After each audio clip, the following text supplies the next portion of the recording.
Hola, ¿cómo les va? Bienvenidos a una nueva semana de entrevistas en Telediario Televisión. Soy Guillermo Jeremía y les propongo en esta media hora revisitar un tema que lo abordamos allá lejos y hace tiempo, aunque la vorágine de los acontecimientos en nuestro país hace que la dinámica del tratamiento de los temas envejezca con una rapidez que es asombrosa. Vamos a volver a hablar de algo que lo tocamos tangencialmente cuando comenzaba el año y que ahora está agudizándose, profundizándose en el problema, que es la falta de la provisión de un combustible líquido que es fundamental para la producción. Nos referimos concretamente al gasoil. Se ha extendido el faltante a casi todo el país. Vamos a tratar de profundizar, ahondar las razones y sobre todo vamos a preguntarnos ¿por qué no se encuentran las soluciones? Saludo a Nicolás Malinowski, que es el director del Observatorio de Energía, Ciencia y Tecnología, con quien hablábamos hace unos 3 meses atrás respecto de este tema. Nicolás, un gusto, ¿cómo va?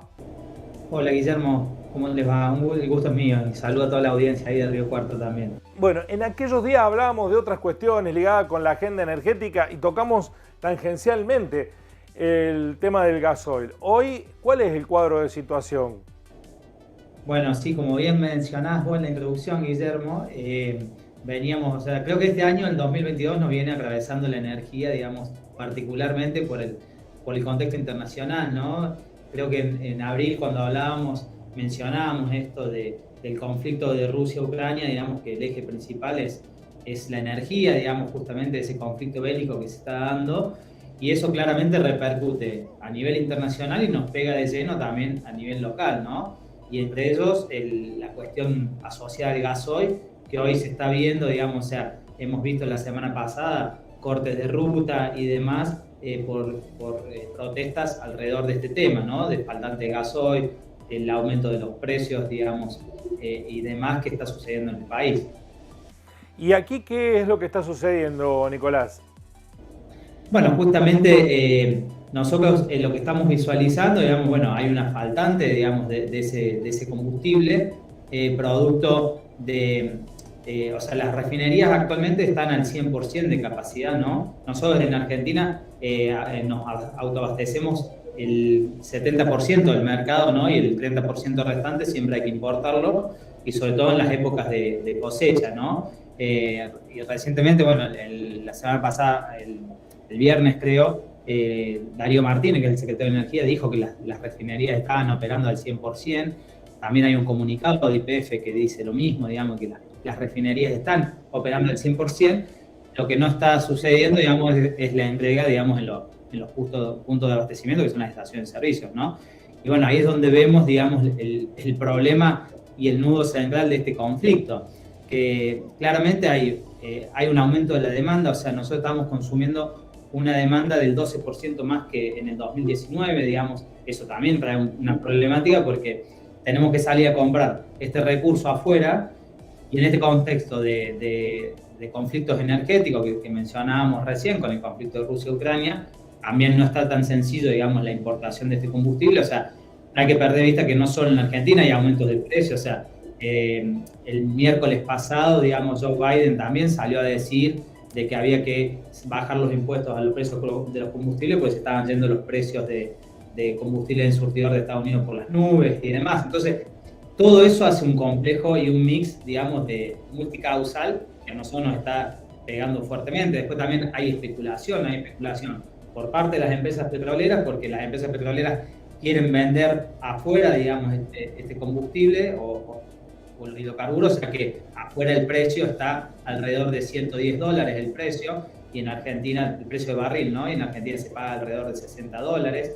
Entonces, bueno, todo eso hace que esa especulación, la cuestión de que también está complicado conseguir el combustible y demás son variables. Y después también, bueno, el aumento de la producción, del consumo, perdón, de la demanda por la época, digamos, por el agro, digamos, que bueno, en Río Cuarto es bien conocido esto. Y a su vez, hay fuentes periodísticas que están diciendo, digamos, que hay empresas, ¿no? Del sector agropecuario que han aumentado un 46%, digamos, del consumo con respecto al año anterior, y eso no sé si es una cuestión especulativa o para acopio, digamos, para después, bajar sus costos, digamos, o defenderse de un costo por respecto a la inflación, ¿no? Entonces, es decir, que hay algunas empresas que están comprando un 46% más de combustible que temporadas anteriores.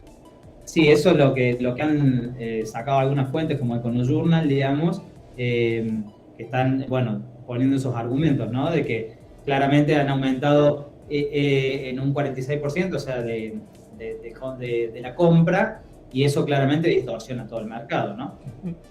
Y frente a esto, ¿qué se puede hacer? Digamos, ¿cómo se puede? Porque hay muchas actividades que están a punto de paralizarse. ¿Hay capacidad de respuesta? ¿El gobierno aquí actuó con falta de previsión?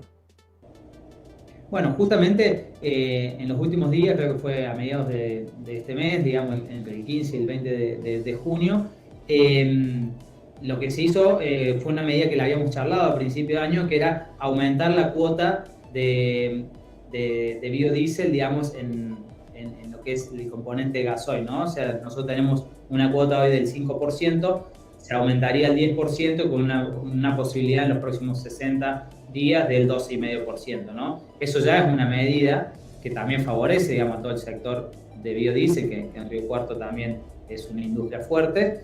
Y después, bueno, YPF salió a importar más barcos, digamos, para justamente abastecer el mercado interno.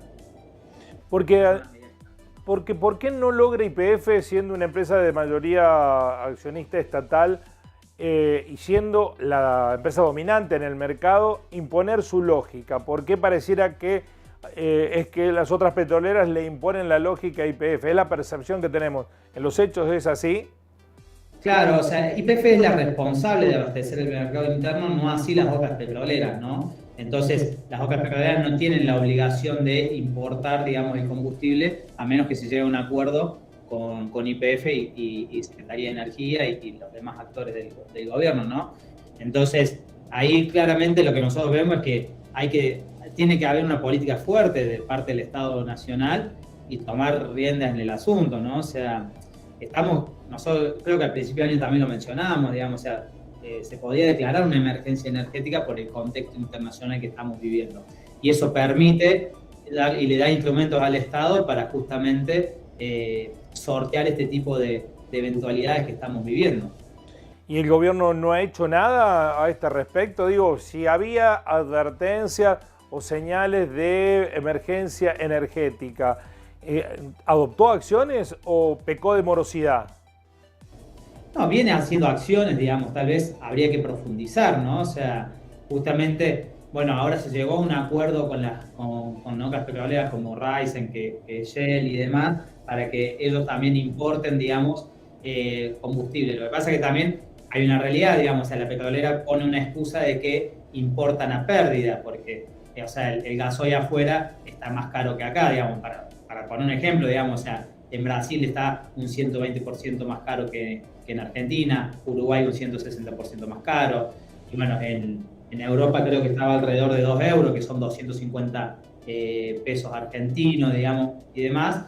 En Estados Unidos estaba algo de 7 dólares el galón, ¿no? Entonces, importar, digamos, a precios internacionales va a pérdida, ¿no? Pero bueno, justamente tiene que llegar a un acuerdo, porque, o sea, no nos olvidemos, en el contexto pandémico, el gobierno nacional había puesto un barril criollo, digamos, donde favorecía a las petroleras para que no se caiga esa industria, ¿no? Entonces, bueno, tiene que haber una solución de compromiso y tomando medidas en conjunto, ¿no? O sea, bueno, en este momento van a aquí la lógica que intuís en tu análisis, Nicolás, es cuando las petroleras la pasaban mal en la pandemia, el gobierno les garantizó un precio que no se pagaba en el mundo. Y ahora que falta combustible en el país, las petroleras quieren el precio que se paga en el mundo y no proveen al consumo interno. ¿Es así? Claro, o sea, es un ganar-ganar serían para las petroleras, ¿no? Entonces, bueno, justamente ahí es donde tiene que entrar la política pública, ¿no? Y hacer fuerza, digamos, para que abastecer, digamos, al conjunto de la población, porque esto después aparte se traduce a precios, ¿no? O sea, si si hay estaciones de servicio, o sea, hoy creo que estaban solo 200 litros, me parece que podían cargar los camiones, ¿no? Y a su vez seguramente se van a encontrar con variabilidad de precio, depende de la ciudad, la zona donde carguen. Todo eso después se repercute en precios, ¿no? Y en un contexto inflacionario de un 60-70% como tiene el país hoy, va a repercutir en toda la cadena. Entonces hay que hacer, o sea, son medidas que no puede ser solo, digamos, de abastecimiento, sino que tiene que haber múltiples medidas para que esto no tome escalada, no solo por la falta de gasoil, ¿no? Sino porque esto después repercute en la inflación, después repercute en el trabajo, o sea, si no hay movilidad de transporte, eso repercute en el trabajo, digamos, o sea, también hay que tomar en cuenta, digamos, el paro camionero no fue solo, digamos, por la falta de gasoil, sino también había otras medidas que estaban en torno al trabajo, digamos, de reclamos gremiales de ese sector. Entonces, claramente, digamos, hay que poner todas estas variables sobre la mesa y creo que no es solo una cuestión de la Secretaría de Energía, sino hay que poner todas las empresas del Estado energética, el Ministerio de Economía, el Ministerio de Producción, el Ministerio de Trabajo y tratar de que eso empiece a funcionar, digamos, en sintonía para darle un revés a este asunto, ¿no? Nicolás, en este contexto, ¿cómo es el mercado respecto de la capacidad de reacción? Si hoy no tengo gasoil, ¿cuánto tiempo puede pasar hasta tenerlo? Mira, yo no creo que con esto, con las acciones que salió YPF, digamos, a tomar, digamos, que van a ser la importación de, creo que 3 buques va a traer ahora, en el corto plazo no va a haber faltante, digamos, o sea, más allá de, o sea, puede haber sectores que puede haber una demora por la distribución, ¿no? No creo que llegamos a estar semanas sin gasoil, ¿no? Pero claramente hay una puja por cuál es el precio que se va a pagar. También eso, algunas estaciones o algunas líneas de bandera deben estar especulando con eso. Está bien.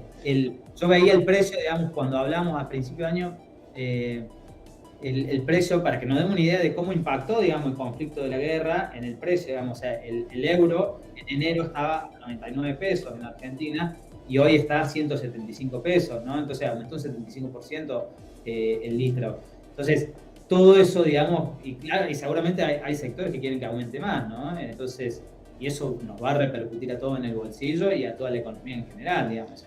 Las acciones que está tomando el jefe tienden a pensar de que no va a haber faltante, digamos, en los próximos días. Perdón que te interrumpí la frase final. ¿Quién es? No, las acciones que está tomando YPF, entiendo y nos hacen pensar, digamos, de que no va a haber faltante, digamos, de gasoil en los próximos días. Mencionabas que aumentó significativamente el consumo de gasoil. ¿Y eso a qué obedece? Lo que nosotros vemos, digamos, o sea, hay un recupero de la economía y después también lo que mencionamos, la cuestión de especulativa, ¿no? Claro. O sea, de acopio de gasoil. Yo me acuerdo en abril cuando hablábamos, también hablábamos de lo que era la diferencia en ese momento. Yo no sé cómo está la diferencia entre precio mayorista y precio minorista, pero sí tengo el dato que habíamos hablado en abril. Por allá estaba, en el canal mayorista estaba un 25 más caro que en el canal minorista. Entonces, en abril se había caído, el consumo en el canal mayorista había caído un 2,5% y aumentado el minorista en un 12%. Entonces veíamos cómo estaba esa puja de precios también, ¿no? Entonces, claramente a surtidor faltaba gasoil, digamos. Y después en ese momento YPF también había salido con un comunicado donde iba a poner a disposición todo el entramado que tiene de YPF Agro, digamos, para abastecer justamente el consumo agropecuario, porque estábamos hablando del principio de la cosecha, ¿no? ¿Y eso ocurrió? ¿YPF Agro actuó en consecuencia? ¿Está haciéndolo? Entiendo que puso a disposición, digamos, para abastecer ese mercado. Y cuando mencionan ustedes que hay alguien que está comprando y estoqueándose, ¿se puede identificar, individualizar quién es? ¿A dónde compra y a quiénes le compra y a dónde lo acumula ese gasoil? ¿No se puede hacer un seguimiento? ¿Es tan difícil establecer quiénes son los actores que están operando para distorsionar el mercado? Yo creo que sí, digamos. Aparte, o sea, son pocas empresas, digamos, grandes las que pueden hacer eso, ¿no? Es como si hablamos del mercado agropecuario, digamos, o sea, el pequeño productor no es el que puede el que puede, digamos, acopiar, digamos, en un silo bolsa, en un campo, digamos. O sea, los que acopian son los grandes exportadores. Y bueno, acá hay que identificarlos y el Estado tiene las herramientas para hacerlo. Si lo puede hacer porque tiene las herramientas. Solo falta la voluntad política.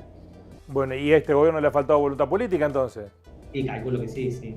Sí, sí, ahí coincidimos. O sea, tiene que salir agresivamente e identificar eso, porque no puede que esté el conjunto de la sociedad en vela, digamos, porque unos vivos o un puñado minoritario, digamos, de empresarios viven o especulan a costa del resto de la población, ¿no? Además ha ocurrido otra cosa.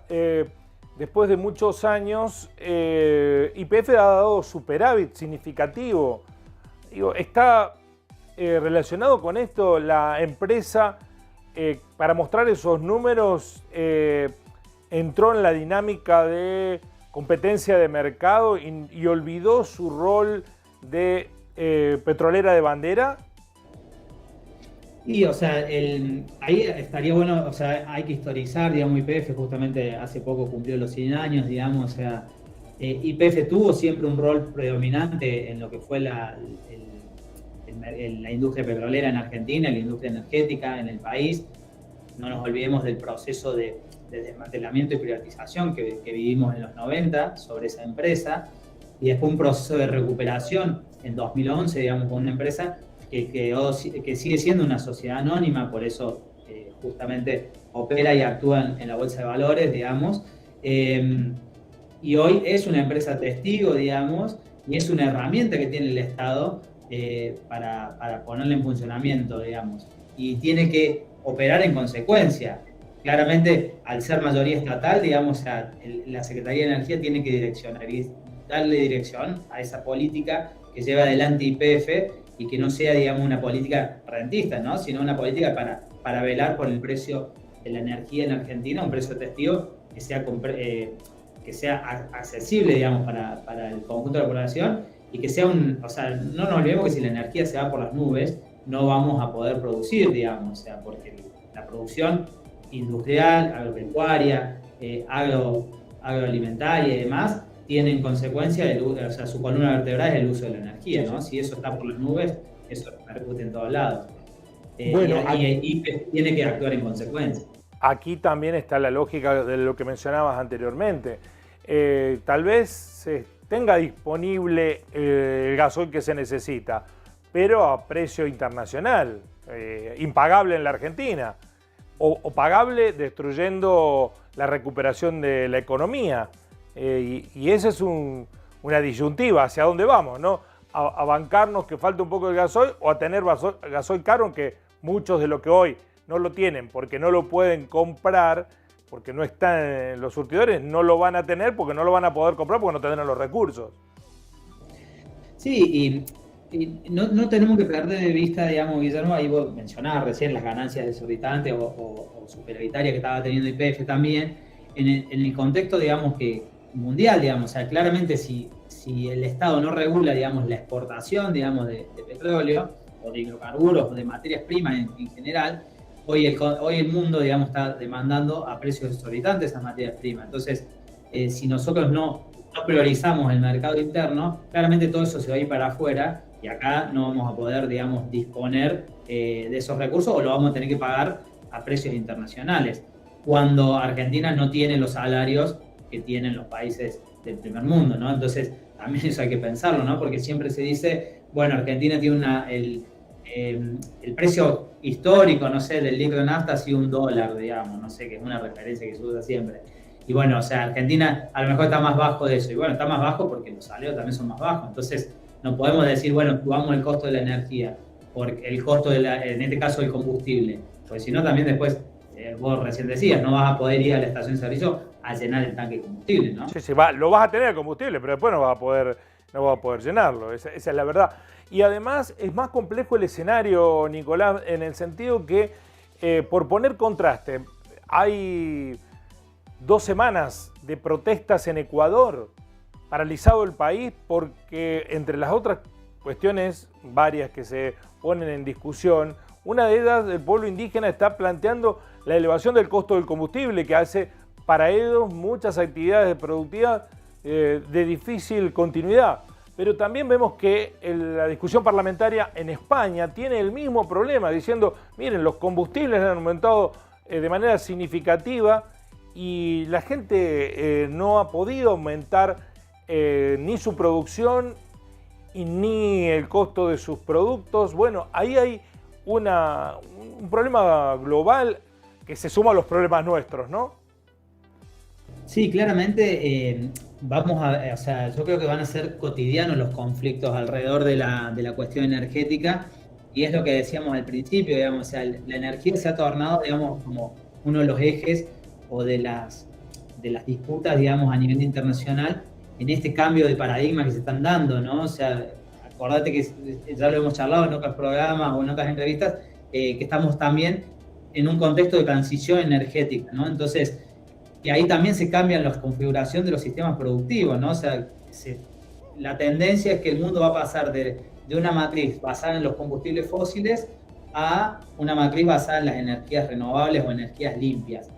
Eso, digamos, hoy claramente está un poco más lejos del horizonte porque justamente se está viendo que sin los hidrocarburos todavía el mundo no puede funcionar, y nos está pasando en Argentina.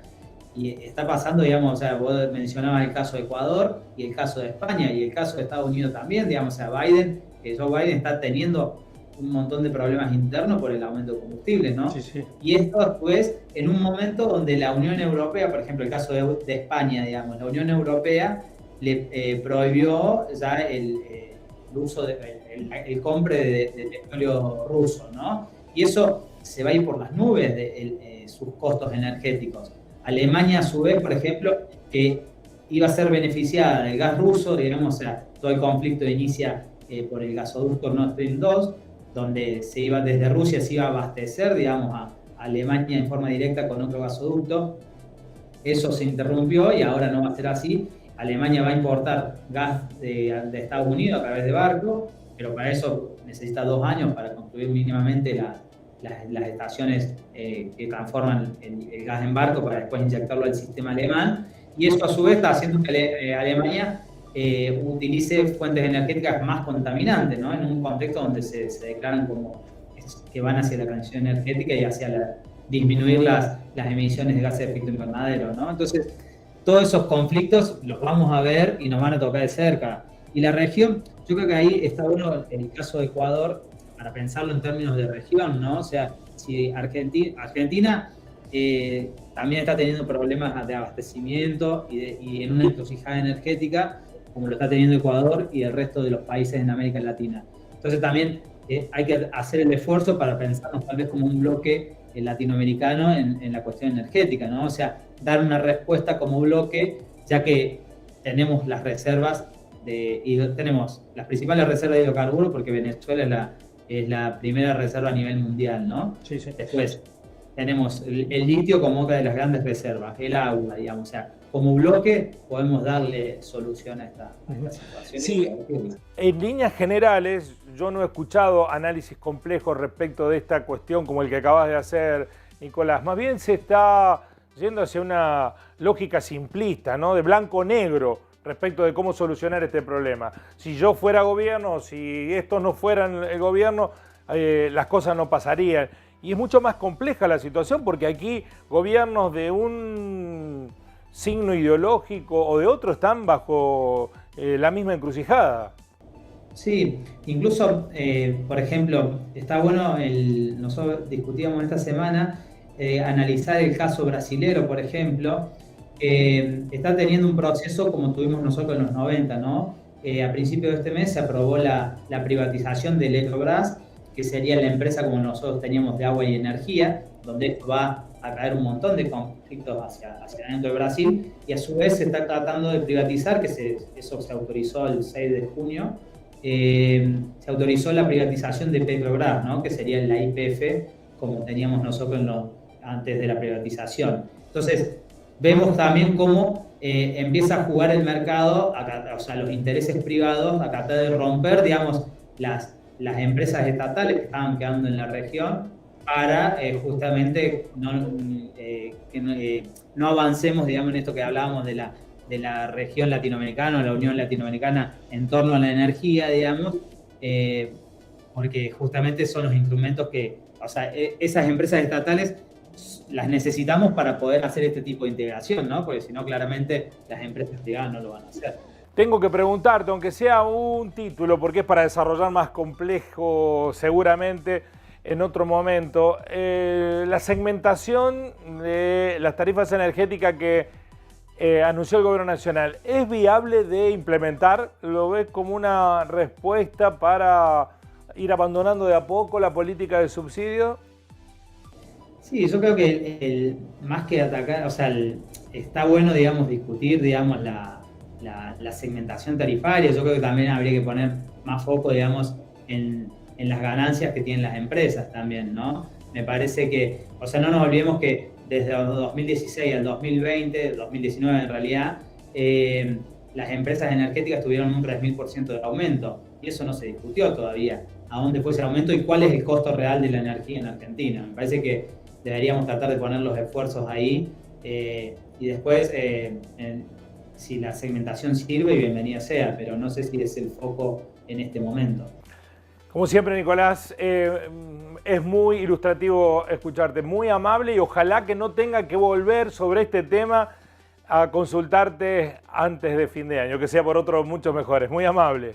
Yo creo que lo vamos a seguir charlando, pero ahí con respecto a la segmentación también decirlo, o sea, es muy difícil de implementar cuando tenemos el 40% de la población bajo la línea de pobreza, ¿no? Yo veía que circuló en las redes, digamos, hay en un barrio en San Luis, digamos, que le dejaron en el medidor para el que toma la lectura de la empresa distribuidora, que por favor no le corten la luz, digamos, porque no le hagan apagarla, ¿no? Entonces, si estamos viviendo eso, digamos, creo que hay que, o sea, la mayoría de la población no está pudiendo llegar a apagar la luz, digamos, me parece que el problema está en otro lado, más allá de la segmentación en sí, ¿no? Gracias, Nicolás, hasta la próxima. Gracias a ustedes. Sin energía no hay posibilidad de desarrollo alguno. Pero claro, el desarrollo es un crecimiento armónico de una sociedad, ¿no? El crecimiento solamente de los sectores que pueden mostrar números positivos de la macroeconomía. Y aquí hay sectores históricamente ligados a la energía que fueron los eternos privilegiados y parecen ser intocables. Bueno, hoy el mundo está cambiando y estamos en un escenario en donde esos sectores tienen que resignar parte de sus voraces ganancias. Bueno, el poder político es el encargado de encontrar los contrapesos para tratar de equilibrar esa balanza que hoy está muy desequilibrada. Nos encontramos en una próxima entrevista de Telediario Televisión. Gracias por estar ahí. Así son las cosas.